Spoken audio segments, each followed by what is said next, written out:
Story number 1. The Guest of Honor. I never thought I would hear from my ex again. Not after the way she left. Not after the betrayal that tore through my life like a fire I could not put out.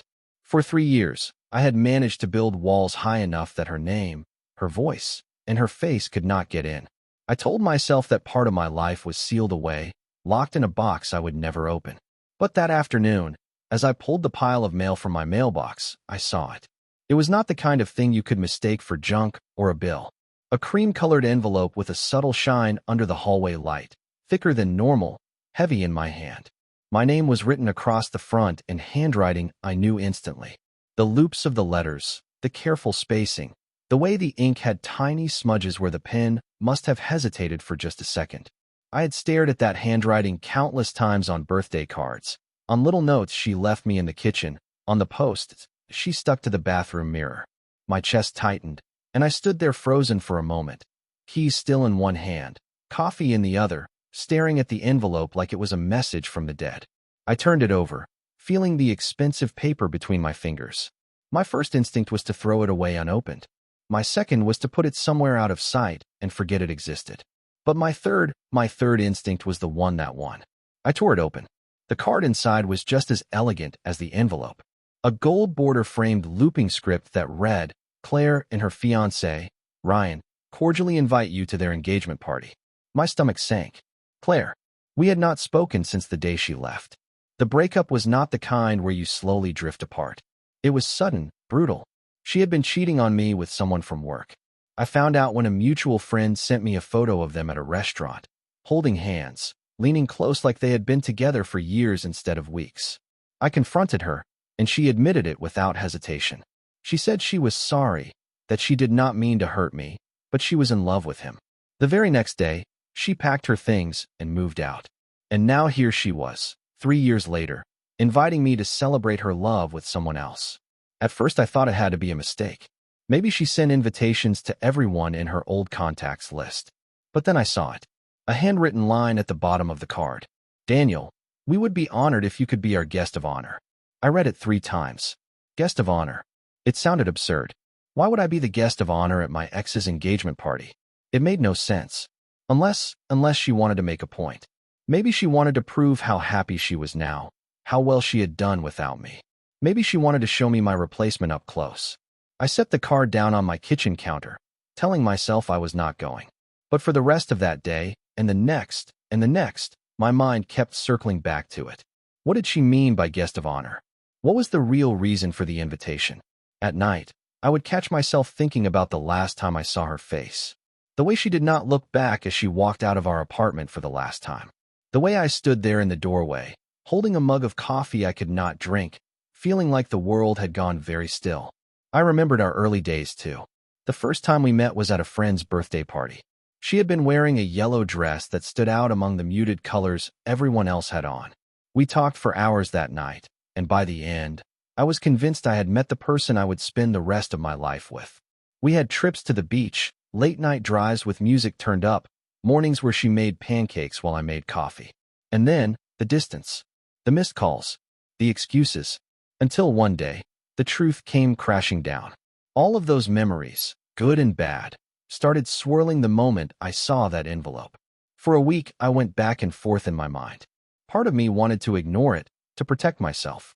But another part wanted answers, closure, maybe even a chance to face her without the pain overwhelming me. Eventually, against my better judgment, I decided to go. The night of the party, I stood in front of my bathroom mirror, adjusting my tie over and over again. I told myself I looked calm, controlled, untouchable. I put on my best dark suit, polished my shoes until they gleamed, and sprayed just enough cologne to feel sharp without being obvious. The venue was an upscale event hall, the kind with marble floors that echoed softly when you walked and chandeliers that cast a warm glow over everything. As soon as I stepped inside, the scent of roses hit me. Long tables were draped in white linen, each topped with crystal vases filled with red and white blooms. Strings of fairy lights hung from the ceiling, giving the whole room a soft golden shimmer. Waiters in black uniforms moved smoothly between guests with trays of champagne. It was beautiful, and it made me feel completely out of place. I stayed near the back, scanning the crowd. Then I saw her. Claire. She was wearing a long emerald green dress that hugged her figure. Her hair was styled in perfect waves, her makeup flawless, her smile warm and bright. For a moment, I felt the years collapse, like I was looking at the same woman I once loved. But there was something else there too, a spark in her eyes that I could not read. She noticed me almost immediately. Her face lit up and she walked toward me with that same graceful stride I remembered so well. She hugged me lightly, her perfume sending a wave of old memories crashing into me. "Thank you for coming," she said softly, her voice smooth and warm.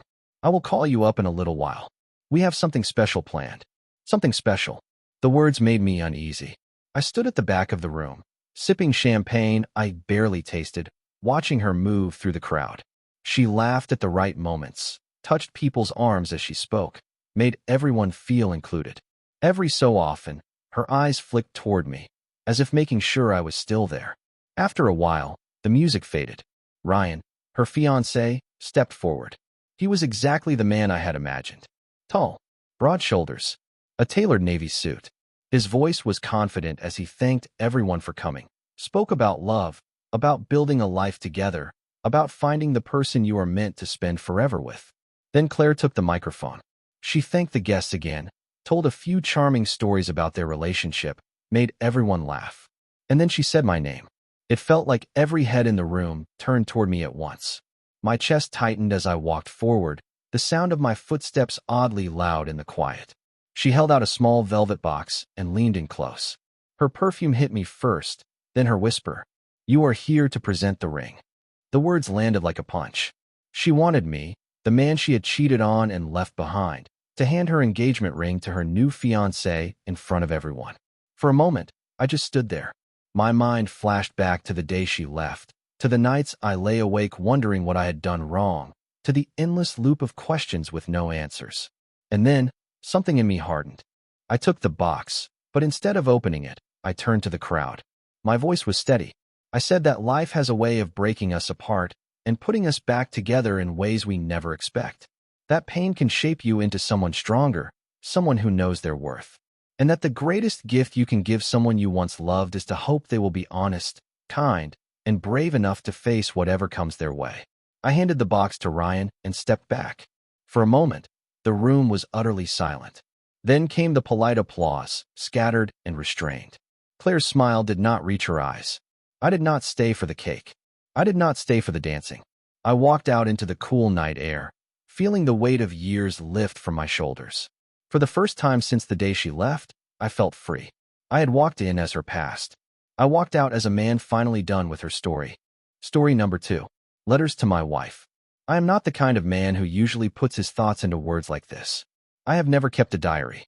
I have never been one to write long emotional messages. Most of my life, I have been more about action than words. But tonight feels different. Tonight, I am sitting in our living room while the rain taps softly against the windows, and there is this feeling in my chest that I cannot ignore. If you are hearing this, it means I needed to get it out. I needed to say these things to you, my wife, in a way that you could come back to whenever you wanted. Sometimes life moves so fast that you forget to slow down and tell the person you love exactly what they mean to you. I still remember the first time I saw you. It was not dramatic the way movies make it. No slow motion, no music swelling in the background. You were sitting alone at a table in that little cafe downtown, reading a book and sipping tea. The world around you kept moving, people coming and going, the clinking of mugs, the hiss of the espresso machine. But you seemed entirely still, peaceful. You had a presence that made the noise fade. I had gone there that day to work on a design project, but once I noticed you, my focus was gone. I told myself not to stare, but every few minutes, my eyes drifted back to you. At the time, I was not looking for anyone. I was still healing from something, or rather, someone. My last relationship had ended in a way that had left me questioning myself, my worth, and my ability to trust again. That someone was Claire. We were together for years. She was the kind of person who could light up a room, and in the early days, I thought she was everything I wanted. But as time went on, her attention started to drift. Nights she said she was working late turned into unanswered calls. Weekends we were supposed to spend together were suddenly filled with vague plans with friends. And then, one day, I found out there was someone else. She did not deny it. She simply said she was sorry and that she had fallen in love with him. That was the day a part of me shut down. I told myself I would never let someone get that close again. So when I saw you in that cafe, my first instinct was to stay quiet. But when you got up to leave, I found myself moving without thinking. I held the door for you, smiled at me, not the polite, distant smile you give a stranger, but a warm, genuine one that seemed to reach your eyes. That moment lodged itself in my mind. Our first conversations were simple. We talked about books, music, food. You told me you loved quiet mornings and hated crowded bars. You said you could be stubborn, but only when you were sure you were right, and you were right a lot. Those conversations felt effortless in a way I had not experienced before. With Claire, I always felt like I was trying to keep her attention. With you, I never had to try. You simply gave it. We started seeing each other more. Walks in the park, dinners at the little Italian place with the candles on the tables, late-night drives where we talked until the gas station lights were the only thing open. I learned the way your eyes crinkled when you laughed, the way your voice softened when you were tired, the way your hands fidgeted when you were thinking. Our first fight was over something small. I had gotten home late from work and forgot to text you. You were upset because you had worried. I was defensive because I thought I had explained enough. With Claire, fights had been cold wars, days of silence, icy looks, resentment building like storm clouds. But with you, by the next morning we were sitting across from each other at the kitchen table, talking it through. That was the first time I thought, she is different. She stays. There was a night when I knew I wanted to marry you. My father had been sick for months, and I was running myself ragged between work and hospital visits. I came home late, drained, and found you in the kitchen making soup. You didn't try to fill the silence. You didn't pepper me with questions. You just put the bowl in front of me, sat across from me, and stayed there. No pressure, just presence. With Claire, the hard times had always pushed us apart. With you, they pulled us closer. The proposal was simple. We were at the lake on a weekend trip. The ring was in my jacket pocket all day as I waited for the right moment. As the sun set, we sat on the dock with our feet in the water. I told you I loved you, that I wanted to spend my life with you. You said yes before I could even finish the question. Our wedding was a blur of music, laughter, and the moment I saw you walking toward me in your dress. I do not remember all the words spoken, but I remember the way my hands shook when I held yours. I remember thinking, this is my home. Married life has been both easy and hard. Easy because loving you feels natural. Hard because life throws storms at everyone. We have had nights we went to bed angry, mornings when words came out sharper than we meant. But every single time, we found our way back. Claire and I never could. You have seen me at my best and at my worst. You have seen me confident and proud, and you have seen me broken and unsure. And still, you have stayed. That is not something I take for granted. I am not perfect. I forget things. I get caught up in work. I can be stubborn when I think I am right. But every single day, I choose you. Not just because I love you, but because life with you is the best life I can imagine. If I could talk to the man I was before I met you, the man who had just been left by Claire, standing in a doorway holding a mug of coffee he could not drink, I would tell him, go to the cafe. Hold the door for her. Smile back when she smiles. She will change your life. She will heal wounds you think will never close. She will make you laugh until you cry. She will challenge you, frustrate you, inspire you, and love you in a way that will make every hurt in your past seem worth it. So here it is, in case I do not say it enough. You are my calm. You are my laughter. You are my home. And I will keep learning how to love you better for as long as I am alive. Forever yours. Story number 3. The knock at my door. It was a Friday night, and I was honestly enjoying the quiet. The TV was on, but I was not really watching it. My phone was face down on the coffee table. I had just finished a bowl of leftover pasta. I had moved into this apartment a week before, and the place still smelled a bit like fresh paint and cleaning spray. A couple of boxes were stacked in the corner waiting for a free afternoon. The walls were mostly bare except for one framed photo I hung above the couch, so the room did not feel like a storage unit. I liked the newness. It felt clean. It felt like nothing bad had happened here yet. That was the whole point of moving. I wanted a fresh start and no reminders of my ex. My ex was Claire. We were together for years. At one point I was sure I would marry her. Then things changed. She was working late more. She was vague about her plans. She was always on her phone. I tried to be reasonable. I tried to give space. In the end I found out she was seeing a guy from her job. When I confronted her, she did not fight me on it. She said she was sorry and that she did not mean for it to happen. She packed a bag and left the next day. That was the last time we spoke face to face. I will not lie. That period hurt more than I let on to anyone. I got through it by focusing on work and a short list of basic habits. Go to work. Go to the gym. Cook at home. Sleep. Repeat. So on that Friday night, when someone knocked on my door, I figured it was a delivery person with the wrong apartment, or maybe my neighbor. The knock was 3 soft taps. Not urgent. Not the heavy rap of a package drop. I walked over and looked through the peephole. I saw her face, and for a second I felt like the floor moved. It was Claire. I opened the door because my body acted before my brain could tell it not to.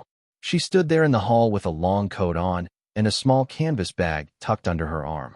Her hair was shorter and darker than I remembered. She looked tired in a way that made me think she had not had a good night of sleep in a long time. "Hi," she said. I looked at her for a beat and said, "What are you doing here?" "New place," she said, peeking past me into the living room. "Yeah," I said. "I like it." "Can I come in?" she asked. There was a long moment where I thought about saying no. I actually felt the word sitting on my tongue. But curiosity won. I stepped back and told her to come in. She walked in slow, like she was trying not to touch anything. She glanced at the boxes and the books stacked on the floor. She sat on the edge of the couch and kept her coat on. I asked if she wanted water. She nodded. I got a glass, filled it, and brought it to her. "I know this is unexpected," she said. She looked down at her hands and then over at me. "It is over. With him. It has been over for a while." I kept pretending it was not. I did not know where else to go. "I thought maybe you would listen." I sat in the chair across from her. Part of me felt bad for her. Another part of me remembered nights when I sat in our old apartment waiting for a text that never came. I asked, "Why me?" "Why now?" "Because you were the last person who really knew me," she said. "You saw me. I need to talk to someone who is not going to treat me like I am a problem to fix." I know I have no right to ask. I just did not have anywhere else that felt safe. I took a breath. I told her I could listen for a bit. I also told her I am not the person I was, and I cannot be her emotional support. I said that calmly without trying to sound cruel. She said she understood. She told me a short version of the story. Things with the other guy had gone well at first.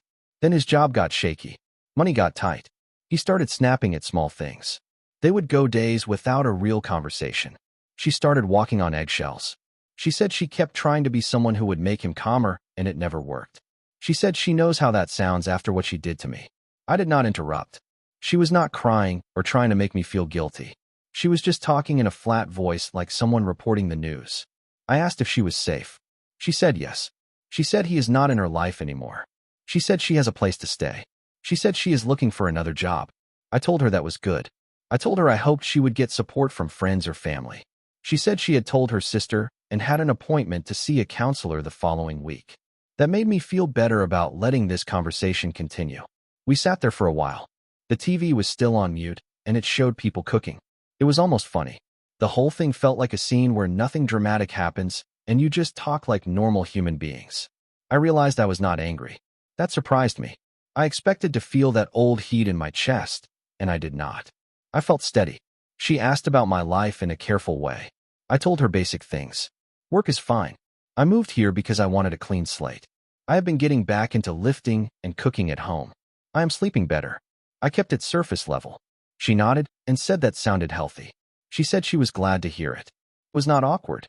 It was just strange to hear her say words that had no weight. After about 20 minutes, she stood up. "I should go," she said. "Thank you for not slamming the door in my face. I know I earned that." She walked to the door and put her hand on the knob. She turned and looked at me and said, "I am sorry." There was no excuse after it. It sounded real. "Thank you," I said. "I meant it." She left. I locked the door and stood there looking at the wood for a minute. I felt lighter. Not happy. Not sad. Just lighter. Like I finally set down a bag I had been carrying without noticing. I turned off the TV. I washed the glass she used. I put it upside down on the rack to dry. I texted my friend Marco and told him I might actually join him for the farmer's market the next morning. He sent a thumbs up. I slept hard and woke up at 7 without an alarm. I made coffee. I looked at the boxes and decided to tackle one before I left. It was a box of random cords and old papers. I threw out what I did not need and wound the cords with zip ties. It felt routine and normal in a good way. The market was busy but not crowded. I met Marco by the tomatoes. We walked the rows and tried samples. I bought peaches and a loaf of bread and a small basil plant. Marco asked how the new place was. I said it felt like mine now. I did not tell him about Claire right away. After a lap around the tents I did. I said she stopped by last night. He looked at me like he was waiting for me to say I did something dumb. I told him nothing happened. We talked. She left. He said good. He said he was proud of me for not getting pulled back in. I said yeah, me too. Over the next week I noticed I was in a better mood. I think finally seeing her and hearing her apology made something in my head settle. I did not keep replaying the old stuff at night. I did not check Instagram to see if she was posting. I stopped imagining how I should have handled the breakup. It was like the file was closed. A few days later, the lady from down the hall knocked on my door in the evening. Her name is Ms. Ortiz. She handed me a plate covered with foil and said she made too much food. Rice and beans and chicken. I thanked her and promised to return the plate clean. We chatted for a few minutes. She told me things about the building that only a long-time resident knows. The elevator sometimes needs a second button press. The radiator clicks 3 times in winter before it warms up. The guy in 4B plays the piano but stops by 10. She pointed to the empty corner by the window and said a plant would like it there. I told her I had a basil plant from the market. She smiled like that was the right answer. The food was great. I brought the plate back the next night washed and wrapped in a clean dish towel. She gave me a cookie in return. We laughed and said that meant we were neighbors now. It felt good to be part of a building where people at least say hello. Work picked up. I had a deadline for a client project, so I spent a few late nights at my desk. It felt good to focus on something I could control. I put together a simple weekly routine that made sense for me. Gym on Monday, Wednesday, and Friday. Groceries and laundry on Sunday. I started a notes page on my phone to track simple meals I knew how to cook without ruining them. Pasta with garlic and olive oil. Chicken with rice and vegetables. Tacos with ground turkey. Nothing fancy. Just things that keep me from ordering takeout 5 nights a week. About 2 weeks after Claire showed up, I saw her again by accident. I was in a different part of town picking up a book I had ordered. I walked by a bakery and saw her through the window. She was sitting alone with a coffee and a pastry. She looked fine. Not perfect. Not a wreck. Just like a normal person having a coffee. She did not look up. I kept walking. I did not feel a pull to go in or wave. That told me a lot about where I was mentally. That same day she texted me. It was short. Thank you for listening the other night. I wanted to say that I am sorry again. I know it does not fix anything. I hope you are doing well. I stared at the screen for a minute. I wrote back. I said you are welcome and I appreciate the apology. I wish you well. Please do not come by unannounced again. She replied understood. Take care. That was it. Clear and final. I deleted the thread so I would not sit there rereading it like a weirdo. That felt like another small step that mattered. A month went by. The apartment started to feel lived in. I bought a cheap rug and a lamp for the corner. I put up 2 shelves and finally sorted my books. I picked up a used coffee table from a guy on a local marketplace site and sanded it a bit to get rid of a stain. I am not handy, but it came out fine. I invited Marco over to watch a game. He brought wings, and we argued about the score like we were in college. When he left, he said the place felt like me. That was the best compliment I could have gotten. One night out of nowhere, I had a small wave of anger. It was during a slow scene in a movie. I paused the movie and sat there feeling it. It was not about wanting her back. It was about being mad that I had lost so much time trying to understand someone else when I could have used that energy on myself. I let the anger sit for about 10 minutes. Then I got up, washed the dishes in the sink, and went to bed. I woke up fine. I think it was just my brain clearing out something it had been holding. I started paying attention to small wins. I fixed a leaky faucet with a cheap washer from the hardware store. I hit a bench press number I had not hit in a year. I cooked a steak that came out right for once. I called my brother back the same day he called me. I went to the dentist even though I wanted to cancel. These are boring details, but they add up. They make you feel like you are running your life instead of reacting to it. A couple of months after the first knock, I was coming home from the gym and saw Claire on my block. She was not standing at my door. She was walking on the other side of the street with a tote bag. She saw me and stopped. For a second, I thought she might cross over and try to talk to me. She did not. She raised her hand in a small wave. I nodded and kept moving. No drama. No speech. Just 2 people who used to be close and are not anymore. I went upstairs and made dinner and did not think about it again. Time passed, and the apartment felt completely mine. The plant in the window stayed alive. The radiator did the three-click thing that Ms. Ortiz told me about. The elevator stayed moody. The guy in 4B kept playing piano, but he really does stop by 10. I got used to the sounds of the building and the street. I knew which neighbor cooked with garlic on Tuesdays. I knew when the delivery trucks came and which morning I needed to move my car. These are small details, but they are the signs that you actually live somewhere and you are not just camping in your own life.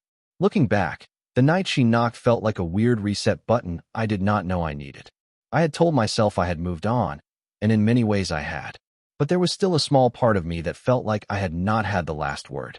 I do not mean I needed to win anything. I mean I needed to see that I could be calm and clear when the past stood at my doorstep. I needed to hear the apology out loud and then choose what happened next. What happened next was simple. She left. I stayed. I went to sleep. I woke up and went on with my life. If you asked me for advice after hearing this, I would not pretend I have big answers. I can only say what helped me. Keep your life simple when you are hurting. Eat decent food. Move your body. Sleep as best you can. Do not stalk your ex online. Delete the thread if you have to. Keep your boundaries. Say no when you need to. Say yes to people who show up for you. Do the boring tasks because they make you feel steady. Do not expect a movie scene. Expect regular days. I also learned that closure is sometimes just a decision. It is not always a big talk or a perfect explanation. Sometimes it is you saying I am done letting this run my head and then acting like that is true. For me, closure looked like answering the door, listening for a little while, saying thank you, and then getting on with my night. Nothing flashy. No speech that belongs in a script. Just a normal man taking care of himself. Now when I sit on my couch and look around my apartment, I do not see a before and after. I just see my place. I see a table I fixed and a plant that needs water and a shelf that is slightly crooked but holding up fine. I see a calendar with simple plans. Dinner with Marco next Thursday. A reminder to call my mom. A note to buy new running shoes. Regular life. Mine. If Claire ever knocks again, I know what I will do. I will be polite. I will listen for a few minutes if it is needed. I will keep my boundary. I will wish her well. Then I will get back to my day. Not because I am cold. Because that is what moving on actually looks like. It is not loud. It is steady. That is the story. It happened to me. It is not dramatic and it is not poetic. It is just real. A knock at my door. An old chapter that needed one last page. A quiet night that ended with me locking up, turning off the lights, and going to bed in a place that finally feels like home.